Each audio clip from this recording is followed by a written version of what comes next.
Davy Johnson. Well done, Manchester United. Beckham into Sheringham and Solskjaer has done it. And the South saved it. United again. Ready! A magnificent goal by Robin van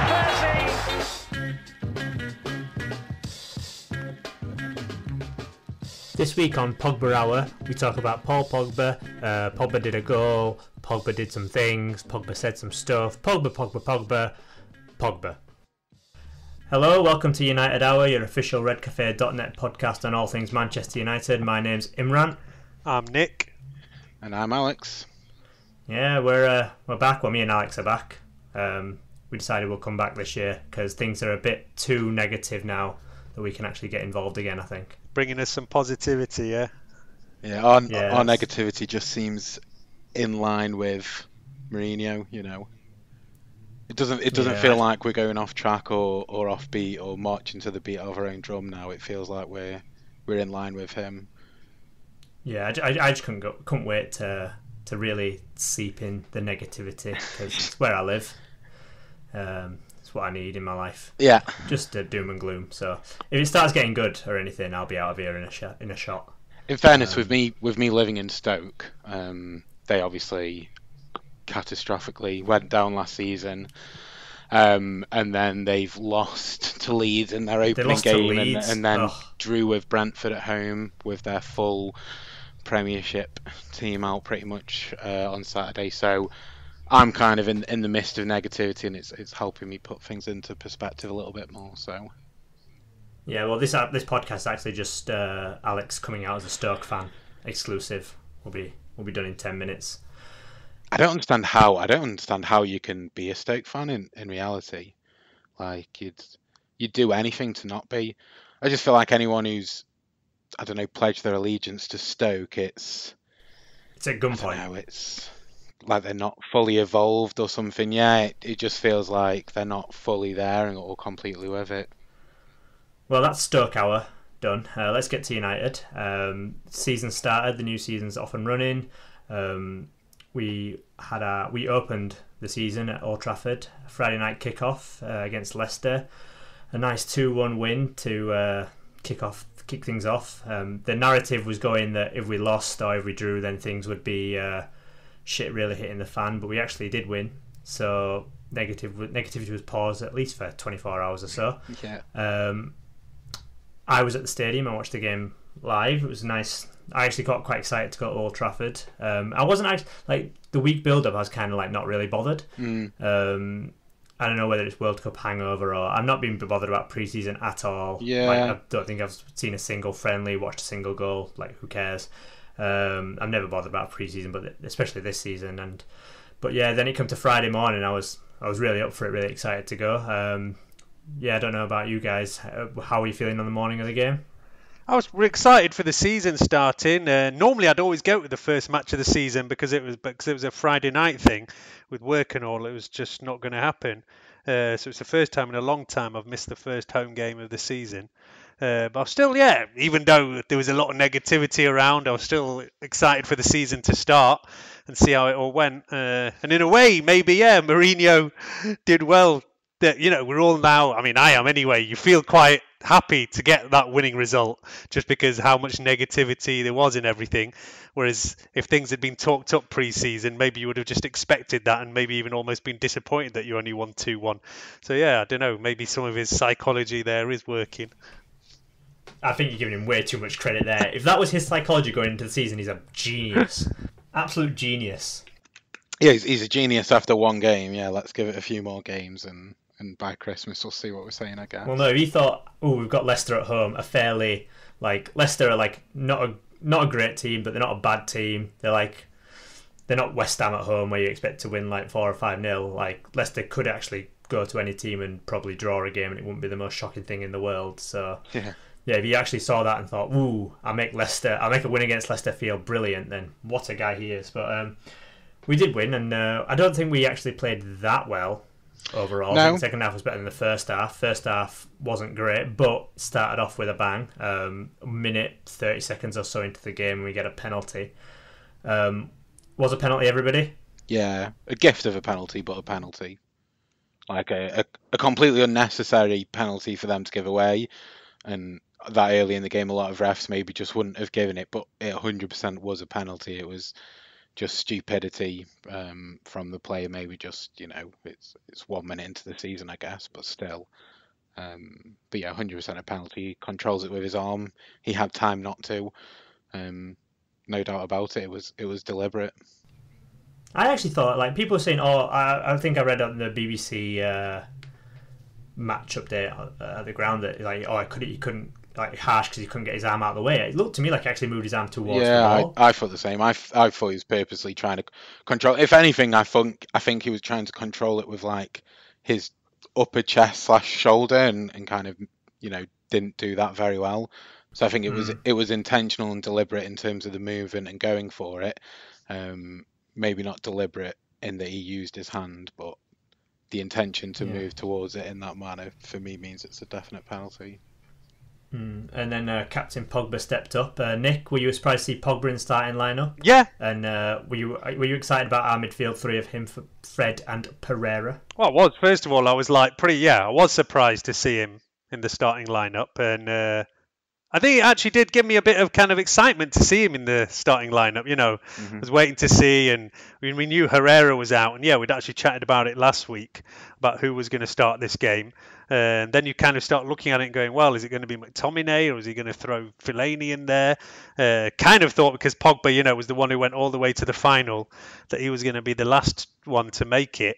I thought it was great to see him in the lineup and to make him captain. I think was a brilliant move as well, to be honest. We've lacked, it's a whole other discussion, but we've lacked a real leader on the pitch for a long, long time.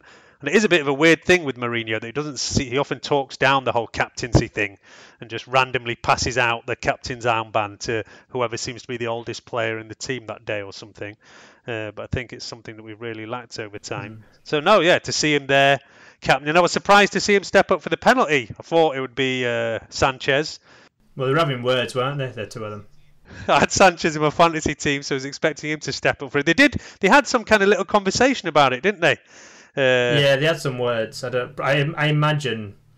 I'd thought Sanchez was our near penalty taker, but maybe Pogba just, I don't know, fancied it. They did ask Pogba after the game. He said that the manager does have like these are our designated penalty takers, but he said that Mourinho gives them the freedom to say, like, I feel like it, I'm having it. If you feel like it's right, then you can take it. He seemed to allude that they had that freedom about it. And it seems like Pogba, after the World Cup, with him being captain and everything else, he felt confident to take it. And that's what he told Sanchez. He was taking it. He wasn't going to let Sanchez take it from him. When you say stepped up, I don't know if I would call it a step. I'm not sure what I'd call it, but many steps up. Many steps up. It made me very nervous.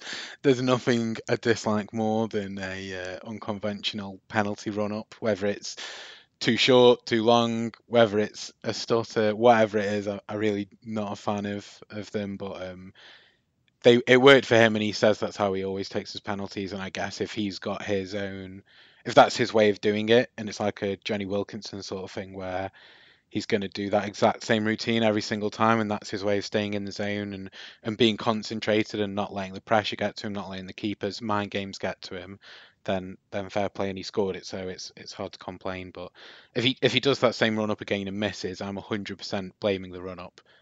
Yeah, the problem with a run up like that is if you miss, you look like a right prick. Yeah.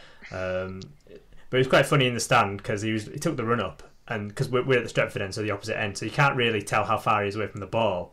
So it took about an age, and literally just before you hit it, someone just shouted, "Oh, for fuck's sake!" and then he scored. And that was quite entertaining. That'd have been the same, yeah. But on the captaincy, I think it's actually there are some players who I think if you give them the captaincy, and I don't think they'd know. Like I imagine if you give Valencia the captaincy, he probably doesn't even realise that he is the captain. He probably just thinks, "What's this weird band on my arm?" and then continues going about daily life. But Pogba, I think if you give Pogba the captaincy, actually probably affects his game, affects his like temperament on the pitch, makes him think, right, I'm the man here, I need to step up, kind of thing. So I think it's a smart move to give him the captaincy over someone like Valencia. Well, maybe when Valencia comes back, he probably will be the captain, and all this will be for naught. Valencia's been given the club captaincy, so I think you're right, Nick, when you say Mourinho kind of demeans its value somewhat, and he says my players can be players without the armband and stuff. But I mean, yeah, we should say Valencia is an awful captain. Like, he barely speaks English. He doesn't say a word. He can't speak English. When I did that Chevrolet thing with him... Well, exactly. Like, I don't understand why he's been our captain. Is it just a case of, is he our most senior player now with Ashley Young, I guess? Yeah, he just gives it out to whoever it is. He is, yeah. That's the whole reason, yeah. Last season it was Carrick, and he had no intention of really playing Carrick. So, yeah. I mean, Pogba said that Carrick came to him after the game with, I think, Kieran McKenna. Might have just been Carrick, I'm not sure. They came to him and asked him about being the captain for the evening, and told him about how, you know, people look up to him, how him being from the academy and all that is very important, and that he can set an example to the other players. So they obviously made an example of it as well. It wasn't just something that was passed to him as they were walking out sort of casually. It was something that they did with intention. Which is obviously, yeah, I think you're right. I think it does have an effect on the game, and I think it did. And you know, we'll probably come on to some of his other quotes at some point. But we'll get there. Just the fact that it's not just that it was a surprise that he was available, that he's made himself available. You know, he's come back. He got to the final. He played more minutes than any of our other players. I'm sure he went away and had a good holiday and a lot of celebrating. To come back, to stand up and be confident in playing when a lot of our other players aren't, and probably rightly so, and then to put in that performance and whatnot as well, was obviously fantastic. I think Mourinho said he was a monster after the game, and that was probably as perfect a way of describing his performance as you can, considering the circumstances. Yeah, I thought he really played well in the second half especially, but the first half he was probably one of our better performers. But it wasn't actually a great first half from us. I think after the goal, after the first probably 5 minutes, then Leicester... It's hard to judge the performance, right, because of the early goal, because it kind of changes the whole team talk. It changes how we sell. Straight away we're kind of protecting that, and they've got to come out rather than... Because I imagine that if we hadn't scored that goal, we probably would have spent the first half on the front foot. You would expect, and you know, we don't know if that would have been the case, but I imagine we would have been. Once we had that goal lead to protect, then we kind of dropped in a little bit and sat deeper and allowed them to come on to us. So it's kind of harder to judge. I do wish that when we had one goal, we wouldn't retreat as much as we do. But it's understandable when we don't have all our senior players out on the pitch, when even our players who are on the pitch are tired because they haven't had a full pre-season or whatever. Just the first game in general is usually a little bit slower and the players aren't as sharp. So it makes sense. I just hope that it's not a pattern we see all season. Second half, I thought we matched them in the second half, and I don't think we dropped off at all in the second half, and we were still only one goal. Probably, yeah. Oh, well, I guess that's after Mourinho's managed to have a word with them. I just mean naturally, that seems to be the reaction from the team, right? Yeah, that's fair. But I thought it was actually probably one of the most fortunate early goals we'll ever score, in that, like, such was the talk and all the stuff about not signing anyone, and we'll get to that later on. But going into the game, that like if we hadn't scored, and if we hadn't scored a goal and the first half had played out in exactly the same way, I can imagine the half time would actually have been a bit more... Would have got nervy. Not volatile, but not exactly happy, per se, with how we played. But there would have been a bit of a tension, a bit of nerves around the ground. Yeah, the early goal completely killed any negativity around anywhere, and then it was actually like quite a positive atmosphere from there on. So yeah, it's probably good for the team, good for Mourinho. We scored early, but as I said, Leicester did come on. They had a good chance through some guy, hit a shot at De Gea. Can't remember who it was. Madison, isn't it? Yeah, he looked quite good actually, James. Yeah, Madison. He did look good. Leicester are absolutely rapid. They had about 4 players who were quick as anything. Demarai Gray is obviously like the fastest man alive, but they had quite a few players who were really quick. And then Chilwell and whoever was playing on the left wing were causing Mata and Damian in the first half a lot of problems. Chilwell just wouldn't be able to run about 40 yards unmarked, untackled or anything. And causes quite a few problems. But I thought, for the most part, Bailey and Lindelof, but more so Bailey, defended quite well. I thought Bailey was actually excellent. He's a bit mad. He's a bit of a lunatic, but I still think there's a quality. I think we were quite lucky in a way, maybe not to concede one. There was a few points which did worry me. I think it was a good time for us to play Leicester, wasn't it? Because obviously they've lost their best player in the summer, Mahrez. Maybe they've tried to bring in a couple of replacements, but they're not probably settled yet. And Vardy was on the bench. They had Iheanacho up front, who's never shown anything like the promise people thought when he was first at City. And then, they've got these new players trying to bed in Maddison, Gray, whatever. There was that bit of story about Maguire, but didn't really seem to make much difference to anything. But I just think, like, for us, it's pretty good to have had an easier start to the season, basically. Yeah, that's fair. I mean, they'll probably Leicester. You know what you get with Leicester, though. At least they'll come, they'll play. They generally don't adapt themselves too much, and they'll try play the game and they'll try get a result. Yeah, although they are more of a possession-based team than they ever used to be, right? And them having possession in our half, in that first half, is something that we wouldn't have expected from Leicester before Puel. Maybe if Vardy had been on the pitch and available, they wouldn't have done that. Maybe they would have, even after the goal, let us hit them and then them tried to counter. I don't know, but they seem to have more of the ball than you'd expect. But yeah, they are definitely somewhat of a known quantity. You're right. As Nick said, it was probably a good time to play them, but then you could probably say the same about us. You know, with Pogba returning, with Fred not bedded in, with Lukaku not starting, and whatnot. It wasn't like we had all our players available either. Neither of our first choice fullbacks were playing, so you could probably say the same for us, and probably a lot of the teams in the table. In all honesty, I guess. Yeah. What did you make of Fred on his start? I thought he had an interesting game. I thought, it was a bit of a mixed bag, wasn't it? I thought he did very well under pressure a few times and played some very good forward balls kind of through the lines, which is something that you could probably say we've missed quite a lot. You'd also probably say that there were a few times where he was maybe roughed up a little bit easy, particularly at the start of the game. I think after that it looked like he maybe reacted to it a little bit and came back a bit stronger, seemed to have the bit between his teeth a little bit more, I thought, as the game wore on. I'd agree with that. Which is something, but you would also say that he maybe gave the ball away easily a few times, which I think, in all honesty, is something that probably whatever league you're coming from, as far as I'm concerned, is going to be the biggest change when you get to the Premier League. How little time you have on the ball, how much you're rushed to play it. So that's definitely going to be something that he needs to get used to. But I think he'll be a really good addition. Obviously, Herrera's only got a year left on his contract. I think he fills that void very, very well.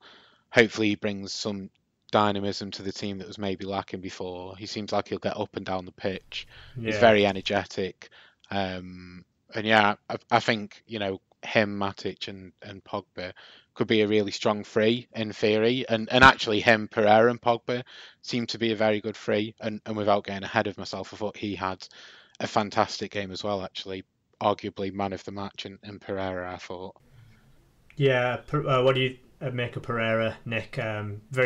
His first start for us, really, in a big game like this. How do you think he did? I thought he looked quite like he fitted in at United.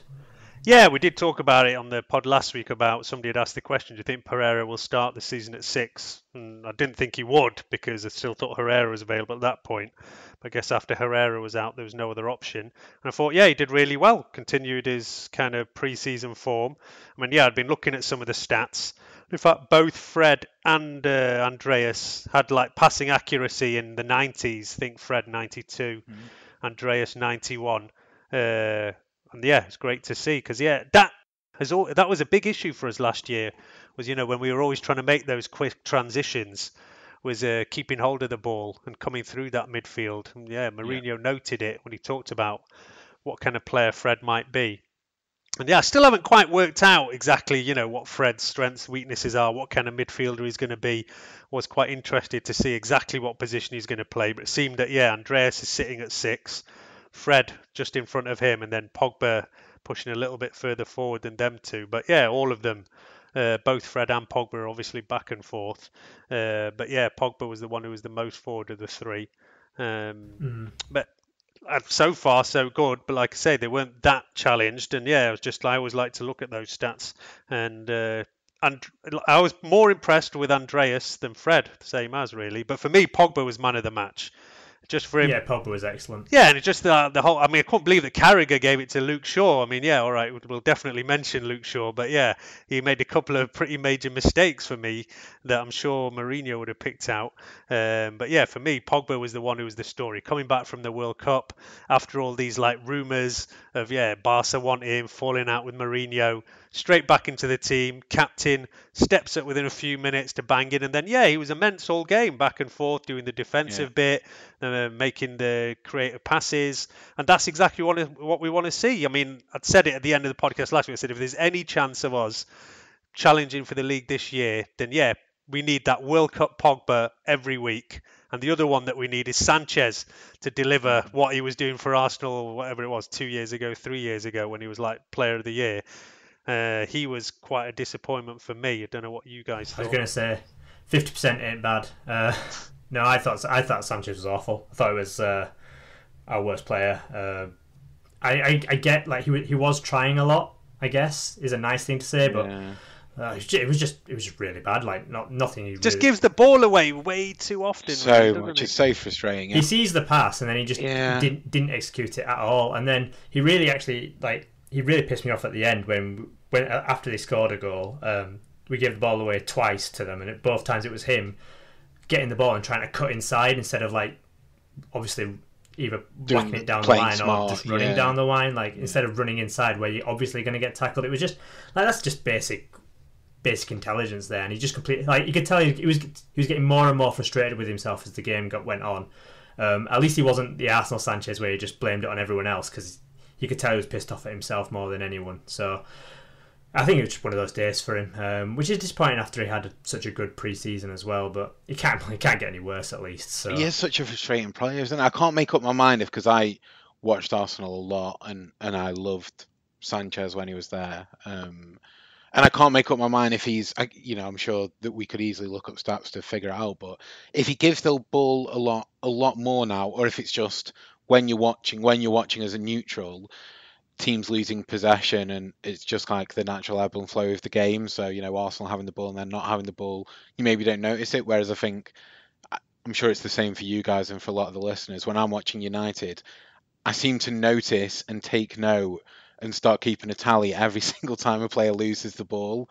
No, I'm not sad. Sorry. No, like I can't say, that's 13 times. But you start to notice a pattern of, that's a few times he's giving the ball away now. I feel like maybe either I didn't do that when he was at Arsenal, he just didn't give the ball and get dispossessed nearly as much when he was there. I'm not sure which one it is. But it's just so frustrating. No, I think he did, because I've got a couple of Gooner mates, and they were saying, that is the kind of player he is, because he's always trying to pull something off. So he will lose the ball a lot, but hopefully you think that he delivers enough times that it's worth it, basically.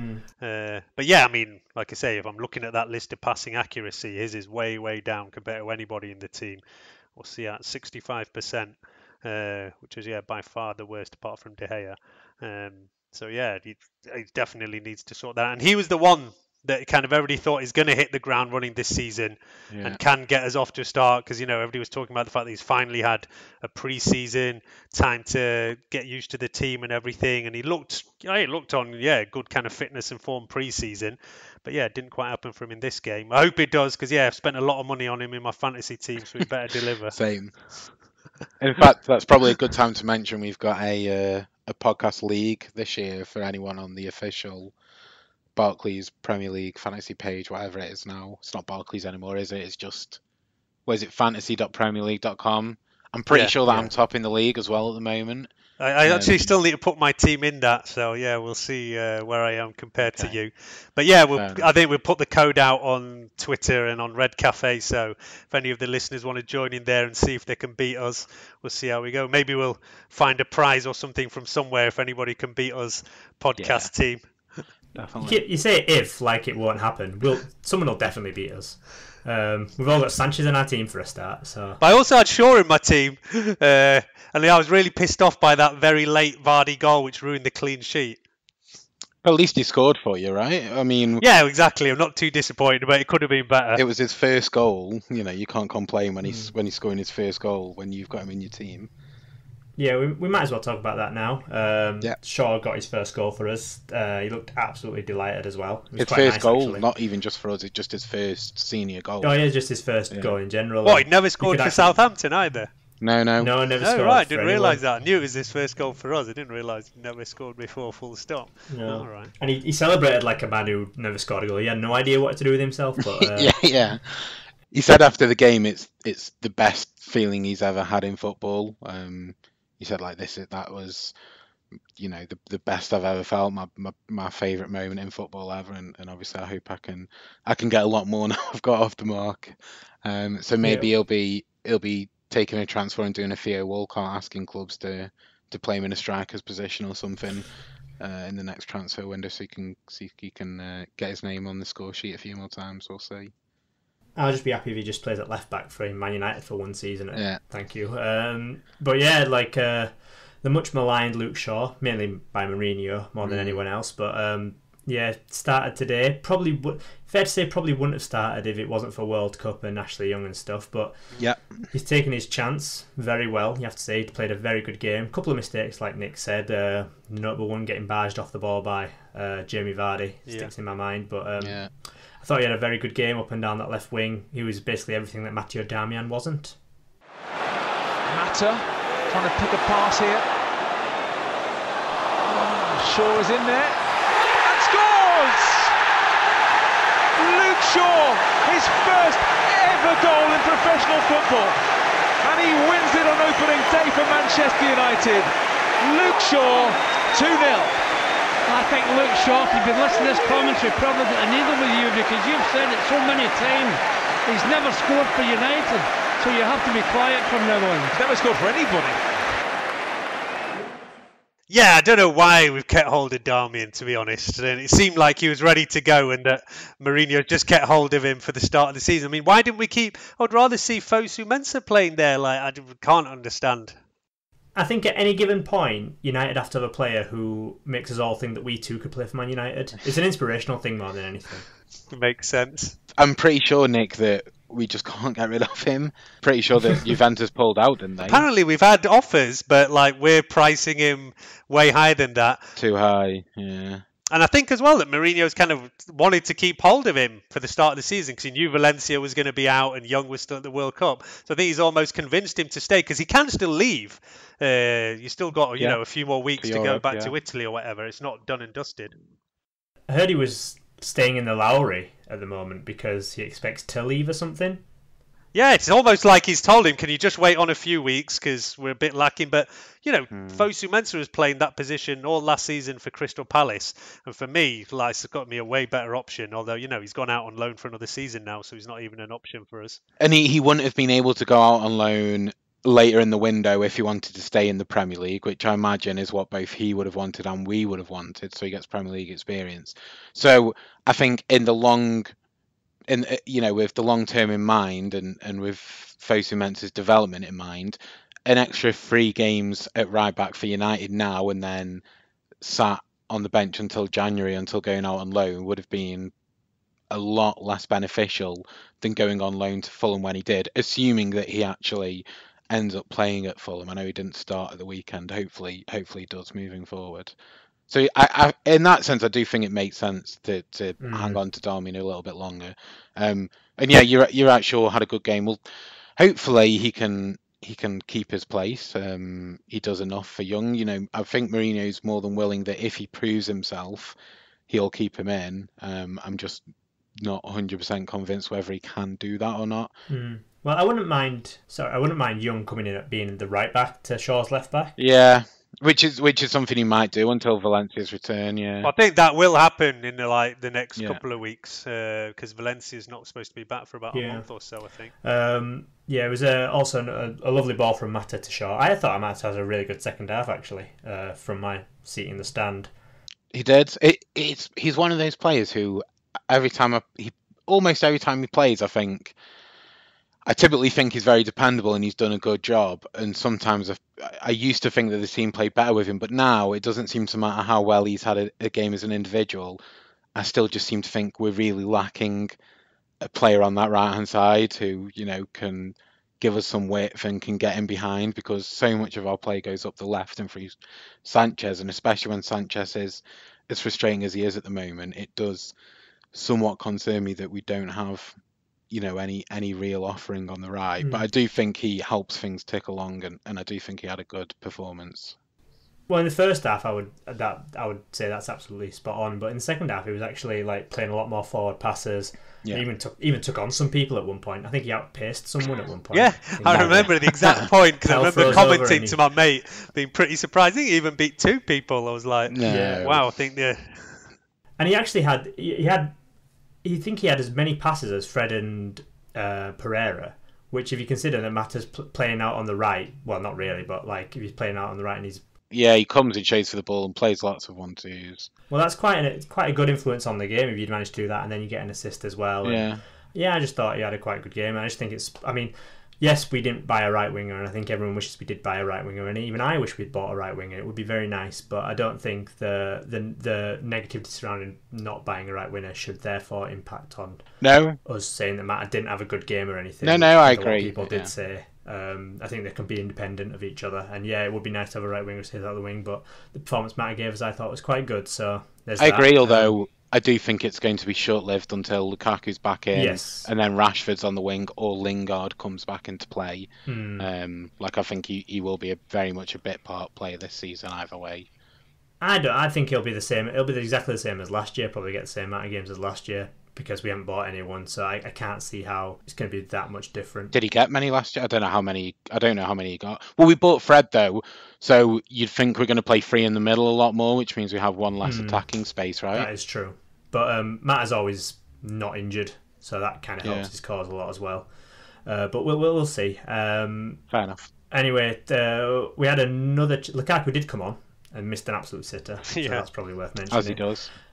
But then Leicester did score. Vardy keeping up his remarkable top 6 run. Absolutely crazy is that record that he's got. He even managed to miss a sitter before actually scoring a goal as well. Something like 30 goals in 50 games against the top 6 or something, right? Something ridiculous. Crazy record. Yeah, I can't remember exactly what it is, but look it up anyway. I think Vardy's a quality player, so not surprising. And then, United, obviously, being United, we can't have anything nice, we can't have anything easy, just making us sweat at the end. If Kasper Schmeichel had actually scored at the end of the game, I probably would have killed someone. Yeah, I think he did actually get his head to that last corner, didn't he? Someone told Juan Mata to come mark Kasper Schmeichel. That was my issue with it. How dumb is that? Yeah. That's the dumbest thing I've seen. I could not believe that Mata was the one who was trying to man mark him. It just seemed insane. It was absolutely insane. Because Lukaku was marking a zone or something, so he couldn't come mark him. But I was thinking, really? Just go mark him, Lukaku. Yeah. Just, ridiculous. But anyway, we won. 3 points in the bag to start the season, which we kind of needed, considering we knew probably that City were going to win, Liverpool were going to win, etc. And they both have. Yeah. So we're going to have to keep pace with them at least till, September. Then we can fall off and everything will be doom and gloom again. How was the atmosphere first match of the season? As I said, I'm normally always there, and I was interested after the negativity of the summer, how all the fans were feeling about it. Yeah, it was. That's the thing. Because we scored so early, any chance for any negativity was completely gone. Yeah. I think if they had scored at the end, that would have been very interesting to see what happened there. But because we scored so early, and because we ended up quite relieved to have won at the end, I think it was quite positive. Everyone was just happy we won. Happy we got the 3 points. So yeah, not much negativity around at all really from people I spoke to or anything. It was quite positive. How long it lasts for, who knows? And obviously we can't have nice things. So Pogba wanting to destroy our 24 hours of happiness and no worries with some choice quotes which Nick isn't aware of somehow. Yeah, fill me in on these quotes, because like I said, after I watched this match Friday night and then did briefly watch Match of the Day and fell asleep in it, because Match of the Day is rubbish nowadays, but I've missed all this news, so fill me in on what's been going on. Nick, for all our listeners, Nick lives under a rock. Nick doesn't pay attention to anything in life. He just watches United games and then goes into hibernation. So, Alex, fill him in. Yes. So, first of all, just to try and balance this out somewhat. So, as I mentioned earlier, he talked about Carrick coming to him and giving the captaincy. And on that, he also said, he's come through the club academy. It was a dream for him to come here. He loves the club and all that sort of stuff. Following that, though, he posted this cryptic tweet, which said, "I'll always give my best to the fans and my teammate, no matter what's going on. #Pog feelings." Which raised some eyebrows and some suspicions as to what he could be referring to there.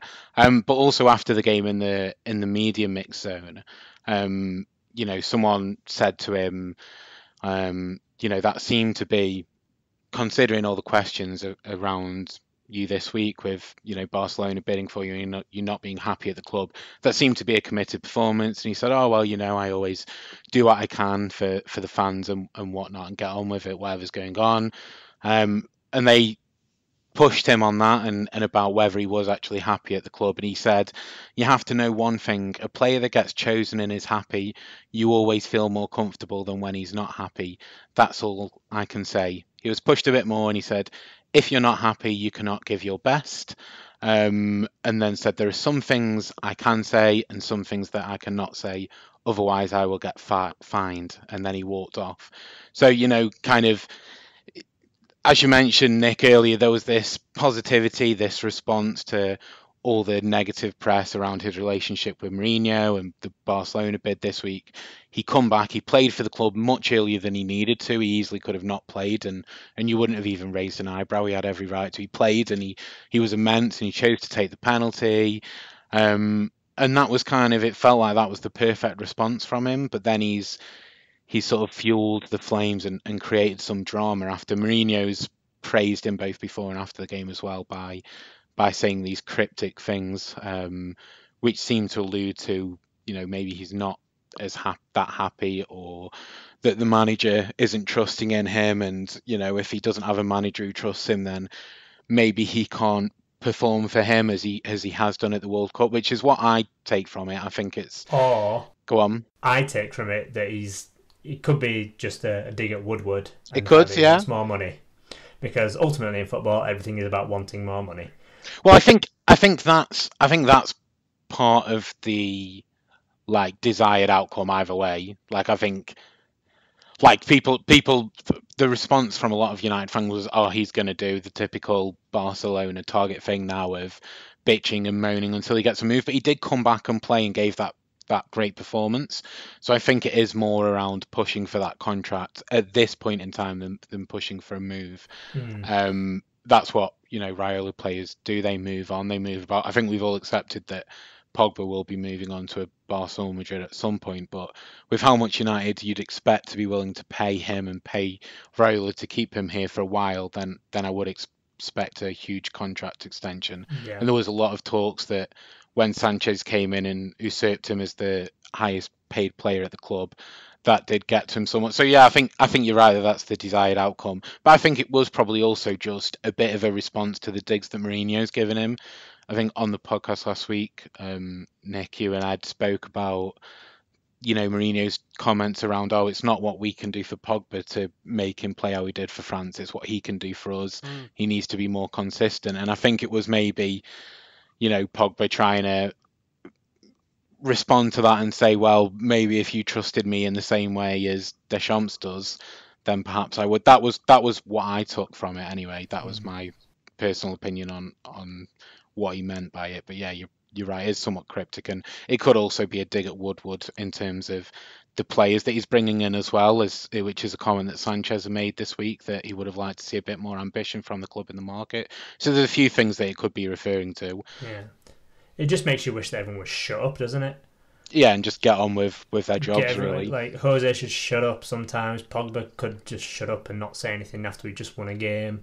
Yeah. Would be nice, wouldn't it? But that's football. Are you in meltdown, Nick? Hey? Anything to add to that, Nick? Well, look, I think you can often overanalyze a lot of these kind of things. I mean, especially tweets and all that. I think it's a total mugs game to even start working out what these players are putting out and tweeting. But yeah, when you see somebody say something live on TV, it's a bit different. But players say a lot of things here and there. Managers say things. I mean, as long as he plays like that every week, I don't really care. And you said what, Alex? You said I think we all accept that he's going to head off to a Barca or Madrid. No, I don't. Why should he? If he was made captain of Manchester United and can play like that for us every week, then yeah, I don't see any reason why he shouldn't stay here and become a United legend for us if he can just keep doing it. For me, it's as much about his agent than him. Yeah, I can understand that, to be fair. Barca and Madrid will come calling, and in all honesty, I think if you're not an English player who wants to stay in England, then they're going to be a huge call for anyone. Like, I wouldn't. But he semi-is. All right, he's not an English player, but he's somebody who's obviously come through our academy. Talked when he came back about, I feel like I'm home. He did feel at one point that he had to leave us, and he may be at some point, depending on how we move forward with things. It all depends on how competitive United are. If we're going for Champions Leagues and the titles, that'll make a big difference to whether he stays. Obviously, his relationship with Mourinho, depending on how long Mourinho stays, and then the manager that we get in next, for example, if that was Zidane, I think he could really buy into that. If it was someone else, then maybe not. I just think both of them are an attractive proposition, but Raiola has always, all his players have always moved from club to club so that they can get a huge paycheck, and so can he. Ibrahimovic had 9 clubs, did he? 10 clubs? He moved on every few years. He moved on, whether it was to Juve, Ajax to Juve, to Inter, to AC Milan, to PSG, then to United, now to LA Galaxy. And there was Barcelona in there as well, of course. That's what he does. And he seems to be a very influential person on Pogba's life. So I just think at some point there's a good chance that will happen. Maybe not, we'll see. But right now, I don't think it's so much about the Barcelona move as what Imran said in terms of getting that new contract. Ultimately, we're in the driving seat. I think he's got 3 years left on his deal. I'm not sure if there's an option at the end of that as well. So we're in the driving seat. So, we're in control of the situation, or at least should be. And you're right, if he's playing how he did last on Friday, then it's much less of an issue than if he's on the bench and being punished by Mourinho or whatever else. So we'll see, I guess. Yeah, we'll see on that one. Did you see, actually, there was a poll on Red Cafe of if you had to pick to stay, if one has to go, Mourinho or Pogba. I did see that. Yeah, it was a bit of a landslide for Pogba, actually. But could you vote for don't care? I think there's always a buoy option or whatever, isn't there? Yeah. But it's a slippery slope, isn't it, when you start picking players over managers? But I think that's just because most people think Mourinho will go at some point soon anyway. Yeah, I think that is a lot to do with Mourinho's comments and negativity and whatever all over the summer. And, you do these polls in another 6 months' time when this and that happens. And, it can be completely different. But, it's always interesting to see what the populist vote is on these kind of things. As we alluded to, Sanchez said something about signing world-class players. Obviously, after the transfer window has closed, that's very useful, Sanchez. Well done. Yeah.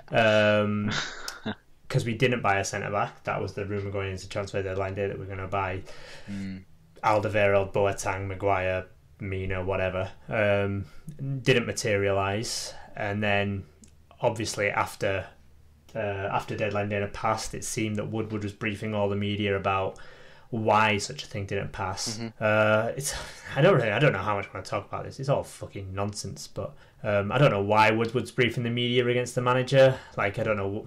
I fucking hate Woodward. I absolutely fucking hate the guy. I think there is there's obviously been, Mourinho's made a few comments and people have basically understood that he's not happy, that he's not getting what he wanted. So they're kind of building up this kind of club versus manager thing. Woodward's ego has taken a hit. I was surprised that we didn't buy anybody. I thought we'd get somebody in, but at the same time, I don't want to see the club just bringing in people for the sake of it. Yeah, I agree. And we did say on the podcast last week that I was myself pretty surprised that our priority seemed to be a centre-back. I mean, we can definitely improve in that area. I think we've got a lot of decent centre-backs and we haven't got any one great centre-back. But I don't think somebody like Mina necessarily would have improved our options. But Alderweireld would. Yeah, Alderweireld would, and especially when we just talked about leadership and lacking leadership. We talked about it on the pitch in general, and especially in the defence. There's often been moments where you just say, yeah, well, who is organising everybody here? Who's in charge of that defence? So, yeah, I think from that kind of perspective, even not just from how good a player he might be, it's something we definitely do lack, and I can understand why we're looking at that kind of player. Again, somebody like Maguire probably would have made us better, but is he going to make us that much better? I'm not too sure. Yeah. Do you not think it's a bit dangerous when Woodward is saying that he knows better than Mourinho in a way? Well, that is the big question. I mean, who? We know that Woodward knows very little about football. That's what I'm saying. So and unless the Glazers have started spending a lot of time, they've barely taken that much interest in football side, although I know maybe the sons take a bit more interest than their dad did, but I can't see that they're making calls about which players the club should be buying. So then you kind of wonder who is making these decisions. Yeah, it's Woodward. Yeah, exactly. And is that not a dangerous thing that Woodward? But who's advising Woodward? I mean, I can't believe that Woodward is making footballing decisions. For me, that's very difficult to believe that he is actually saying, "Well, I don't think this player is worth it, or that player is worth it." Well, in fairness, what I would say is that Woodward's obviously come from an accounting background and whatnot, and he's very much on the finances, and that's what he's good at. And you can quantify transfers in that sort of manner. So he's probably looking at it and saying, well, Maguire was how much money going from Hull to Leicester only a season ago, and Alderweireld, who I think everyone probably recognises that he would have improved us, and he is the only centre back who I think it would have been worth buying that we were linked with. I agree with Nick. There's no point bringing in mediocrity, someone who's not going to make a big difference. He would have because of the leadership factor. I'm with Nick on that. But you can look at him and say he's 29. Tottenham want 60 million plus for him when he's only got 1 year on his contract, I believe, and we could approach him in January. I think that's right. Either way, he's going to be very cheap very soon. He's had 3 hamstring injuries. He's getting on. There's going to be no resale value there. And also, for all we know, we don't know what Tottenham was saying in terms of that evaluation. It might not have just been 60 million. It might have been, well, we want Martial to come the other way. There was a lot of talk around that too long ago. So I think I agree that Woodward shouldn't be making the footballing decisions, but I can understand him being reserved about paying a lot of money for aging players. He showed that he was willing to buy Matic a year ago for 40 million, who's obviously getting on a bit, and Sanchez as well. So I think where it works for him, he's willing, and for young players like Lindelof and Bailly, he seemed more than willing to pay over the odds and not have qualms with it. So I can understand him getting involved in that sense, but we spoke about this in March on the podcast that, as far as I'm concerned, there has been that lack of direction at the club since Fergie left, where we have really needed a director of football, because we've lurched from different managerial styles with Moyes to Van Gaal to Mourinho. They don't complement each other at all. All the transfers that one brings in, the next one has no interest in, but then we really seem to struggle to shift the deadwood, as you said, with Darmian, as we've seen with Rojo. Other than Blint, we haven't really got rid of anyone this summer. Totally forget he exists. Exactly, but apart from him, we've struggled to get rid of players, and yet we've got a big squad of players who are just sitting there cashing in a hell of a lot of money. So as far as I'm concerned, we do need someone who, one, knows football and is qualified to make those footballing decisions, and two, that his job isn't diluted by being the CEO of Manchester United and having to care about all the other stuff, or being the manager of Manchester United and having to coach the players and also not necessarily be there for the long term. So I do think that that's in desperate need, and it sounds like the most recent briefings from the club have been that we are set to appoint one, I believe. Well, yeah, that did come out, but I'll believe it when I read it. It's when you see, we don't see it. Sorry, yeah, we don't know really what goes on in these dealings, so or who does what. So it's hard to really come up with any concrete thing. But I do think it's weird that the guy who's in charge of doing the sponsorships is also the same guy who's in charge of doing the transfers. Like they're the same thing, or the same transferable skill when they're completely different things. So that's one thing that I've always found a bit puzzling. And the other thing is, like, a lot of football podcasts I've listened to recently, like, obviously talking about our transfer things, and a lot of journalists you read and stuff, the narrative seems to be that Woodward is like a bit of a joke, Yeah, like a bit of an idiot. I've heard that. And I just wonder if that doesn't like transfer to other clubs as well who are dealing with us. Like if all these journalists are thinking it, then journalists and clubs are obviously separate things completely. But No, I think that's meant to have come from some of the clubs, right? You know, the brief from Woodward that we'd got in touch with Real Madrid to buy Varane, and they've kind of and the what you hear from elsewhere from some of the Spanish journalists who have links with Madrid is that they laughed him out of the room. Like it feels like he's often going in for unnecessary targets, and there's also he clearly has quite an ego. And there was that. Do you remember that summer where he said that United can sign players that most clubs can't even dream of, and all that sort of stuff? Like, and he went and saw Klopp and explained that United's like Disneyland and things like that. There does seem to be this reputation of him, like you say, as a bit of a joke, as someone who's got this big ego, who's got sort of delusions of grandeur or whatever it may be. So yeah, like I agree with you that it shouldn't be him making the decisions. However, what I will say is one, I think Mourinho has moaned every single summer to every single club he's been in about transfers. He did it last year. It's just what he does. I don't know why he's getting involved. Like, would you just let him do it? Like, he moans. That's who he is. The thing is that this is probably the summer where he really didn't get his way. Like last summer, he was moaning, "Oh, we've only got 2 of the 4 players I wanted," and then once we got the 3rd player, he went soft and started saying, "Oh, the board had done a great job." I imagine that this season, if we'd got that centre back 2, 3, 4 weeks before the window closed, then he probably would have started talking up the board again, and we wouldn't have gone into the season with such negativity. As soon as the window closed, he was like, "Yeah, fair enough. That's the way managers are going now. They're becoming more head coaches." Like he seemed to handle it quite well, and to be dropping it, he said, "Yeah, it's going to be difficult, but we get on with it." And so I think it was from him a tactic to try and get players, and it hasn't panned out. Like, I don't think he's been extra negative than normal. It's just this season it ended up lasting.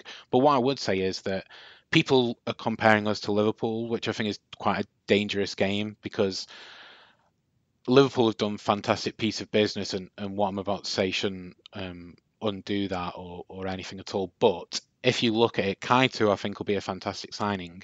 They bought him a summer ago. They wanted him last summer.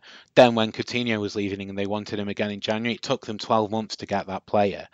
And whilst Alisson and Fabinho are fantastic additions to the squad in areas that they needed to much improve, they were also openly available players who there was no competition to sign. They were basically targets where the club said, "Yeah, they're available at this price and you can have them," and no one else wanted them. So I think although their business was great, I don't think that it was particularly complex or anything like that. I think they were able to improve the positions they needed at relative ease and accessibility that other clubs haven't been able to afford. But if you look at the other clubs in the Premier League, who we seem to be ignoring, City weren't able to get the defensive midfielder they wanted in Jorginho, the cover and replacement for Fernandinho. They were only able to sign Mahrez, who, again, they wanted in the previous window. They weren't able to get him when they wanted him. It took 6 months, maybe even 12. They've been working on that deal for a long time. That was the only person they were able to buy. Arsenal made quite a few additions, but no one who's going to instantly improve their first 11. Chelsea, just replaced Courtois. Chelsea replaced the keeper for a hell of a lot of money. But the thing about that is, City don't have to improve. Chelsea only have to improve enough to get into the top 4 this season. Same with Arsenal. Spurs haven't improved, but they've got a new stadium and all that garbage. Tottenham didn't buy anyone. Yeah, but what I'm saying is, apart from Liverpool, no one's really improved. And I know you say City didn't need to, but City wanted Mahrez in January and couldn't get him. City wanted Jorginho or a similar player this summer and couldn't get one. What I'm saying is, we're not the only club who struggled. It was a shorter window because one, the World Cup, and two, it was short. That doesn't matter. It was a funny window after the World Cup, shortened. It was the first time that the amount of spending has gone down from one year to another. Like normally, every window, every summer, more and more is spent. This time was the first time it actually came down from the year before. Yeah, a lot of clubs have spent less, less transfers have been happening. The only club who's happy is Liverpool. As far as I'm concerned, Spurs got no one. We got Fred and a lot. Yeah, and a lot of the money they were spending as well was Coutinho money. Exactly. So they were reinvesting from a big transfer out. From selling arguably their best or their second best player. Yeah, so I don't think it's fair to be comparing us to Liverpool because, like I say, I think they had an easier window, and Keita seems like a new signing, but actually they bought him last summer and they had to wait 12 months to get him, which is far from ideal. But also, if you look at the other 5 clubs, no one else can be happy with their window. No one else got all of their targets the same as us. We'd still got Fred, who I think is a great first addition. We did buy a young right back. I've got no idea whether he's going to be any good or not. I would want a left back, but I'm pretty sure that the club and Woodward are backing Luke Shaw still. They want to push Mourinho to use Luke Shaw. So it's only really that centre-back position in Alderweireld, and I think he was the only option. Tottenham were playing hardball. He's aging. He's had a few injuries. I can completely understand why our window was how it was. As much as when you isolate it, it looks like Woodward's let Mourinho down. When you look at the bigger picture and you compare it and look at relative to the rest of the league, I don't think you can say we've had a bad window at all. Really, it's not been good, but it's not been any worse than anyone else. Well, hang on a minute. Now it's relative to the rest of the league, which is fair, but we're still Man United. We still have more money than the rest of the league. Not than City. There is still a transfer market out there, and yeah. The fact that we haven't been able to do anything in it, just because other teams haven't done it, we're like, oh, it's all right then. That's not really how anyone should be doing their job at all. Like, if anyone in their job is like, oh, I've done poorly, but it doesn't matter because everyone else done poorly, then they're not doing a good job. So it's all well and good comparing yourself, but if you've not done a good job, you've not done a good job. And we had to do a good job because we had to catch up to City. That's what we should be aiming for in this club, is to catch City. And the 2 teams really, I mean, Spurs never spend any money because of Levy, and that's their bag. But there's us and Liverpool who are really behind them in terms of trying to catch them up, and Liverpool have done that and we haven't. And yeah, we can compare ourselves to Chelsea and Arsenal, but Chelsea and Arsenal finished 5th and 6th last year. We finished 2nd, so we should be trying to overlap City, whereas Chelsea and Arsenal probably only want to just get into the Champions League.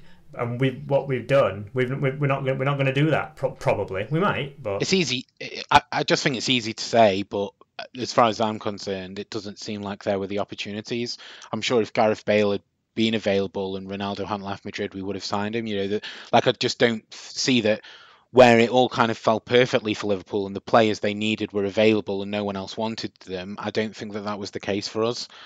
So I'm just saying that I can appreciate the difficulty in this window. But think about what about surely our scouts should be finding those targets that aren't Gareth Bale. I mean, I'm sure in the Premiership this season there'll be one team. But so is everyone. There'll be one team that's from Everton downwards who have signed a player who by next year will be like, yeah, everyone wants to buy that player because he's amazing and no one else bought him and they bought him. But if he'd come to United, would he have performed how he would there? You can't it's we need to start uncovering these people a bit more as opposed to just wanting to buy Gareth Bale all the time. But that's another story, I guess. Everyone's got good scouts, and you've got those clubs who hoard those players up these days. There's just a lot more competition in the market now.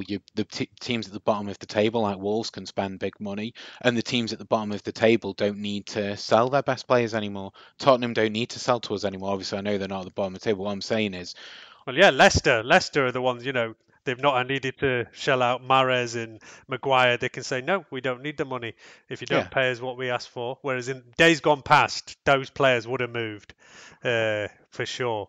Whereas nowadays, they've got big money themselves.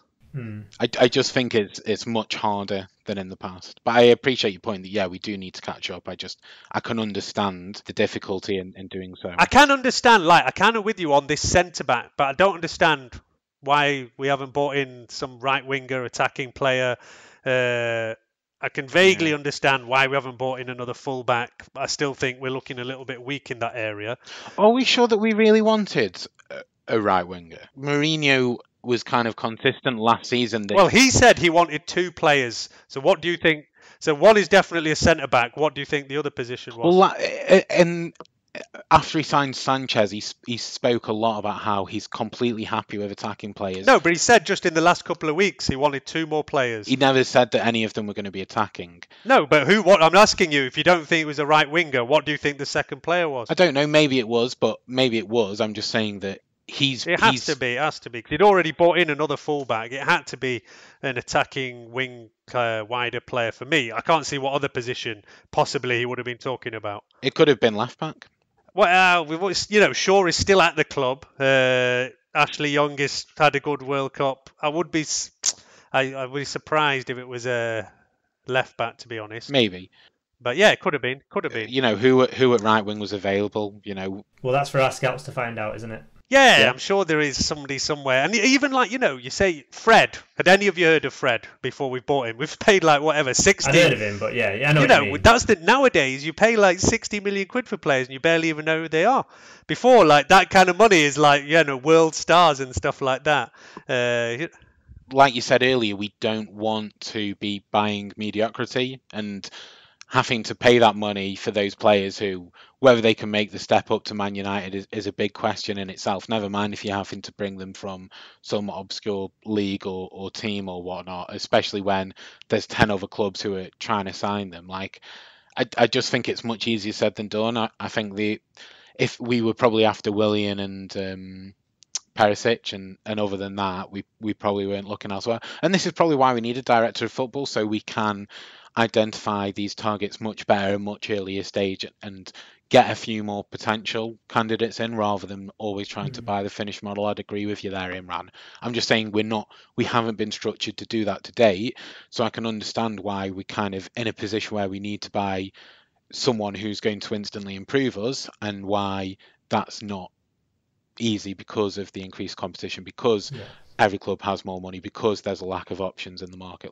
That's kind of my point. But hopefully we can move to a model which means we're able to get this business in much earlier down the line and in the funnel, so that we're not always scrambling and paying over the odds for people who may end up not even performing to the standard they've been doing previously anyway, like Sanchez.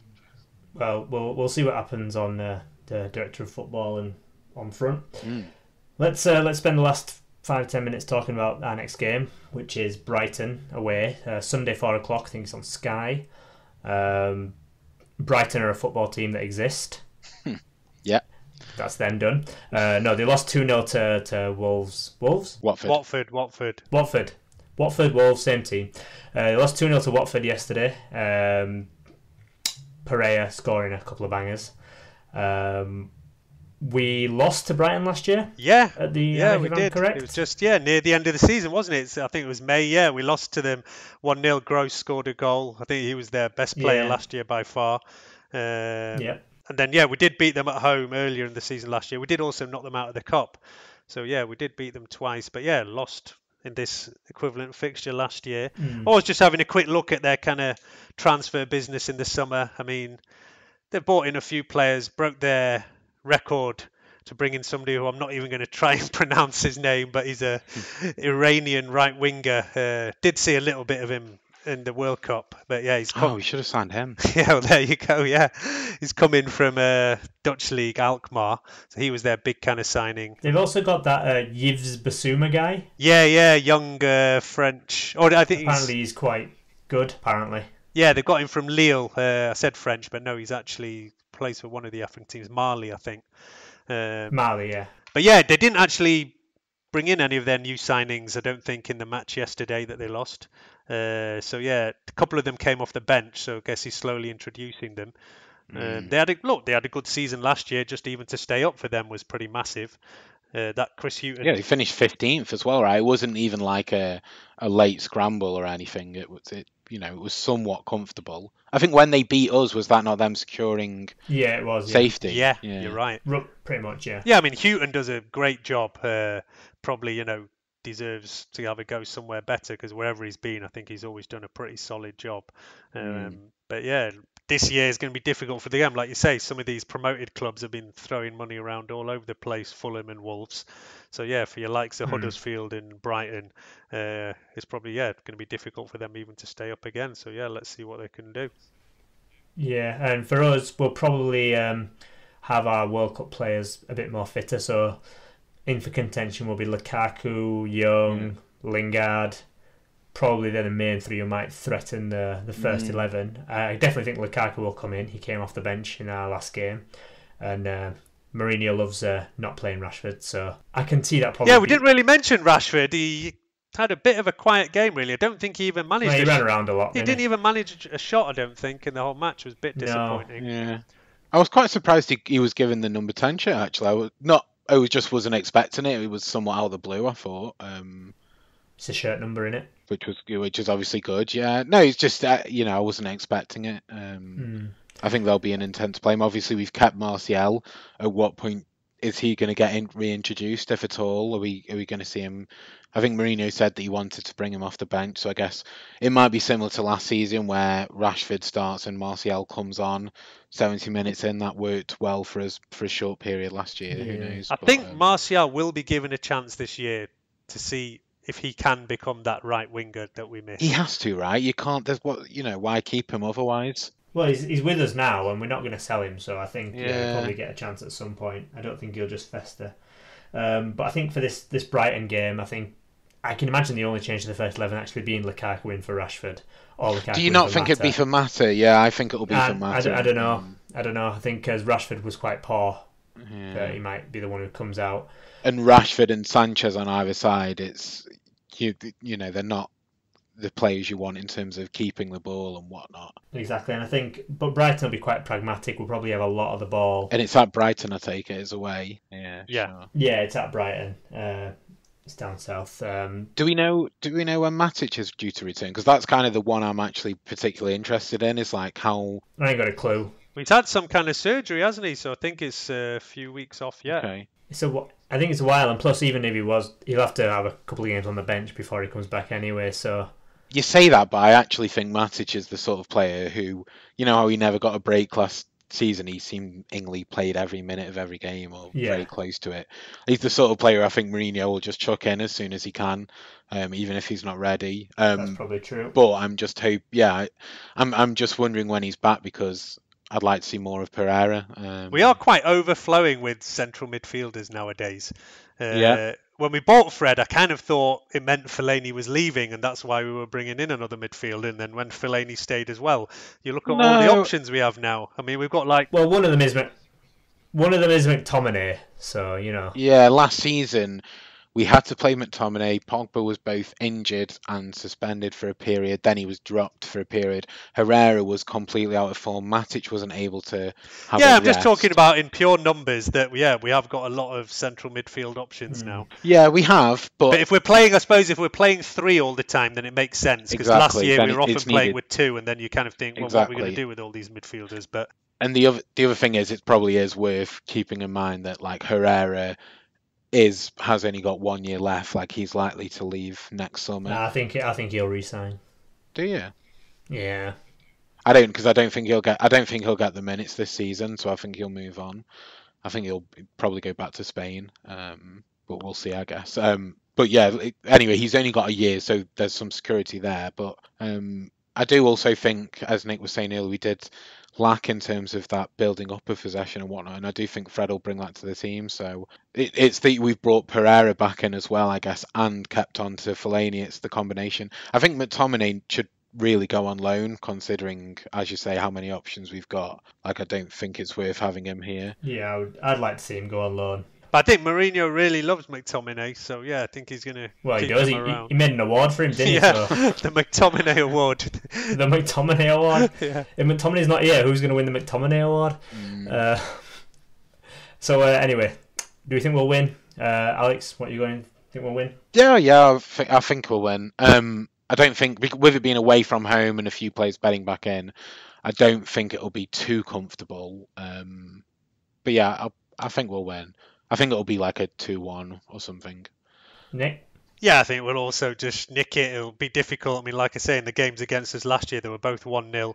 We won our home game, lost the away one, and I think, even if we can win this one 1-0, I'll be pretty happy with that. I think, again, we're lucky to have a relatively easier start to the season on paper, and then hopefully we can get our players back, because it's Spurs after that. Yeah. Other than Spurs, though, like our next 6 games, so we've got Brighton away, then Spurs at home, but then we've got Burnley away, Watford away, Wolves at home, West Ham away, then Newcastle at home. So yeah, But yeah, you're right. It's a while till the big big guns rolling. Until like mid-October when we play Chelsea away. Like other than that Spurs game, we've got a fantastic chance to, try and get our name at the top of the table come mid-September and build up a bit of momentum.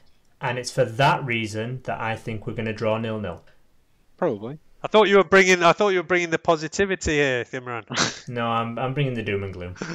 Sounds about right. 0-0, boring game. It's on television, so everyone can slag us off. I think that'll happen. What a way to finish the podcast, eh? I think a lot of people are going to be a lot of people are more interested in like how Mourinho responds to Pogba later in this week than anything else. I think that'll be a non-story. To be honest with you, I can imagine he'll just not say anything. Mourinho's more likely to react when someone doesn't say anything about him than when someone does say something about him. Yeah.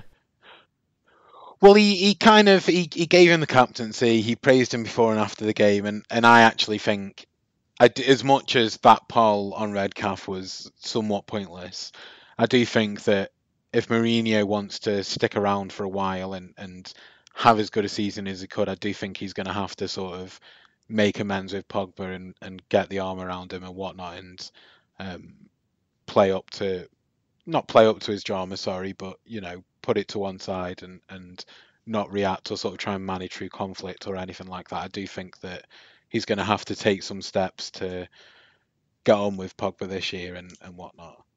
Yeah. Well, yeah, I mean, like I said, if we have any chance of challenging for the league this year, we need Pogba to have a massive season. We do, but then it's just that, like, I wonder whether past Mourinho would care about that. And, like, last season, like, the thing, like, people, just quickly, the comparison's always made with Fergie's man management, and people used to say, if it didn't matter how big the player was, Ferguson would move the players on, whether it was Beckham, whether it was Jaap Stam, whether it was Ronaldo, whether it was Van Nistelrooy, whether it was Keane after his comments on MUTV. Like, if a player, however big, however important, if he wasn't on the bus and he got up and spoke to the bus driver, then he'd get rid of them. But actually, when you think about it, Ferguson did cave in and make a sort of exceptions, yeah. Whether it was Cantona, and he went out and saw him, didn't he? Whether it was Ferdinand after his ban, whether it was Ronaldo with the flirting with Madrid and he asked him to play for one more year, whether it was Rooney when he flirted with Man City and went for that extra contract. Like, we think that Ferguson moved everyone on because no player was bigger than the club, which is true, but actually he also recognised that there were times and periods where a player can be really pivotal to a club's success in that point in time, and there were definitely times where he made an exception, and I think you're right that Pogba is that player for us right now, so he does need to get behind him and make sure that he's putting an arm around the shoulder and not... Because it's just clear that Pogba isn't one of those players who responds well to being criticised openly. Like, he's clearly not one of those, so he needs to stop doing that. Great. We wanted to talk about Brighton. We talked about Pogba. Pogba hour. Sorry. There you go. But that'll do. Pogba hour. That's Pog hour for this week. You can obviously post in the thread, catch us on Twitter, all the usual stuff. Alex, do you want to make mention of a Patreon or something? Oh yeah, well, just quickly, there's really not much to mention. It's kind of an announcement of a non-announcement, but we're thinking and probably will set up a Patreon. So in the thread, maybe on the next podcast and also in the next episode, we'll hopefully have a bit more to say on that.